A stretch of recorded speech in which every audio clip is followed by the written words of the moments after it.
ಸಚಿವರಿಗೆ ರೀಲ್ಸ್ ಮಾಡಿ ಎಂಬ ಪ್ರಧಾನಿ ಕರೆ ವಿಚಾರಕ್ಕೆ ಸಂಬಂಧಪಟ್ಟಂತೆ ಬಿಜೆಪಿ ಜೆಡಿಎಸ್ ಕಾರ್ಯಕರ್ತರಿಗೆ ರೀಲ್ಸ್ ಮಾಡಿ ಹಾಕಿ ನನಗೆ ದಿನ ಟ್ರೋಲ್ ಮಿನಿಸ್ಟರ್ ಅಂತಾರೆ.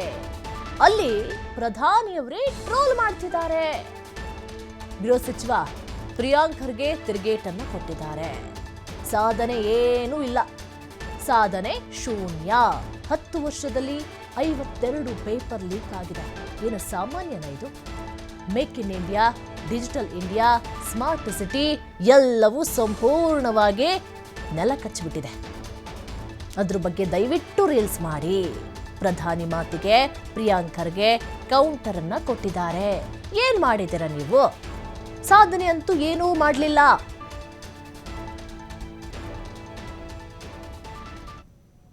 ದಿನ ನಮಗೆ ಟ್ರೋಲ್ ಮಿನಿಸ್ಟರ್ ಅಂತ ಹೇಳ್ತಾರೆ. ಅಲ್ಲಿ ಅವ್ರು ಬಂತಾರೆ, ಅವ್ರು ಪ್ರಧಾನಮಂತ್ರಿನೇ ಟ್ರೋಲ್ ಮಾಡ್ತಾ ಇದ್ದಾರೆ ದೇಶಕ್ಕೆ. ಇದು ಯಾಕೆ ಮಾಡ್ತಾ ಇದ್ದಾರೆ ಅಂದರೆ ಸಾಧನೆ ಶೂನ್ಯ. ಅದಕ್ಕೆ ಇವತ್ತು ಸುಮ್ಮನೆ ಪ್ರಚಾರಕ್ಕೋಸ್ಕರ ಏನಾದರೂ ಮಾಡಿ ನೀವು ಈ ಸಾಧನೆ ಏನಿದೆ ಹೇಳಿ?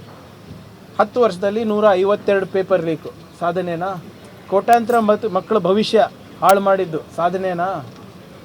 Make in India, digital India, skill India, ಬೇಟಿ ಪಢಾओ ಬೇಟಿ ಬಚಾओ, ನಿಮ್ಮ ಸ್ಮಾರ್ಟ್ ಸಿಟಿ, ಡಿಜಿಟಲ್ ಇಂಡಿಯಾ ಯಾವ್ದು ಸಕ್ಸಸ್ ಆಗಿದೆ ತೋರಿಸ್ಬಿಡಿ. ಒಂದು ಸಕ್ಸಸ್ ತೋರಿಸ್ಬಿಡಿ. 100 ಸ್ಮಾರ್ಟ್ ಸಿಟಿ ಮಾಡ್ತೀನಿ ಅಂತ ಹೇಳಿ 1 ಸ್ಮಾರ್ಟ್ ಸಿಟಿ ಮಾಡಿದ್ರಾ? ದಯವಿಟ್ಟು ರೀಲ್ಸ್ ಮಾಡಿ. ಆದರೆ ಬೇರೆದು ಯಾವುದೋ ಒಂದು ಅಮೇರಿಕಾದು ಅದ್ರದ್ದು ರೀಲ್ಸ್ ಅಲ್ಲ, ಬೇರೆ ದೇಶದ ತೋರಿಸೋದಲ್ಲ. ಫೇಕ್ ಇದು. ನಿಮ್ಮ ಸಾಧನೆಗಳು ಏನಿದೆ ತೋರಿಸಿ. ನಿಮ್ಮ BJP ಕರ್ನಾಟಕದವ್ರಿಗೆ ಹಾಕ್ರಪ್ಪ ದಿನ.